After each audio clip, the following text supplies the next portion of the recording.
अस्सलाम वालेकुम। पाक टीवी 24 के साथ मैं हूँ शाहिद अकनवाज। मैं इस वक्त सुप्रीम कोर्ट के अहाते अदालत में मौजूद हूँ।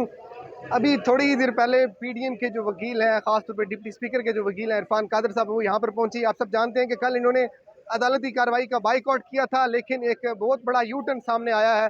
अभी इरफान कादर साहब पेश हुए और जो साथ साथ चौधरी शुजात के वकील हैं सलाहुद्दीन साहब, वो यहाँ पर पेश हुए और पाकिस्तान तहरीक इंसाफ की जो बड़ी क़यादत है वो यहाँ पर पहुँच चुकी है। थोड़ी देर पहले शाह महमूद कुरैशी साहब ने मीडिया के साथ गुफ्तगू की। मेरा कैमरा आपको दिखा सके, इस वक्त सुप्रीम कोर्ट तमाम तर तवज्जो का मरकज़ है।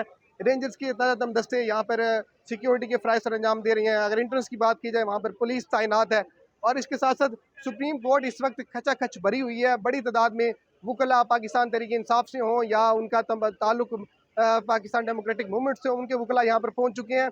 तो इरफान कादर साहब का जब उन्होंने मीडिया से टॉक की तो उनका कहना था कि आज की कार्रवाई के बाद हम फैसला करेंगे कि हमने इस अदालती कार्रवाई का बाइकआउट करना है या नहीं। लेकिन फिल वक्त तक इरफान कादर साहब यहाँ पर पहुँच चुके हैं। सुप्रीम कोर्ट इस वक्त खचा खच भरा हुआ है।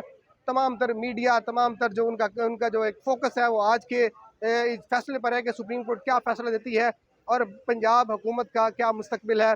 और इस वक्त आपके साथ सुप्रीम कोर्ट से मुखातिब हुई, शाहिद अकनवाज आपसे मुखातिब है। मेरा कैमरा में आपको दिखा सके, मीडिया के DSNGs मौजूद हैं, तमाम तर कैमरे लगाए गए हैं और इस वक्त तमाम तर मीडिया का फोकस जो है आज सुप्रीम कोर्ट के फैसले पर है। तमाम तर नज़रें, सबसे बड़ी अपडेट यह है कि पाकिस्तान डेमोक्रेटिक मूवमेंट के जो वकील हैं, डिप्टी स्पीकर के खासतौर के वकील इरफान कादर साहब, वो यहाँ पर पहुँचे और कल जैसे तमाम खबरें चल रही थी उन्होंने अदालती कार्रवाई का बाइकआउट किया, लेकिन ऐसा कुछ नहीं है।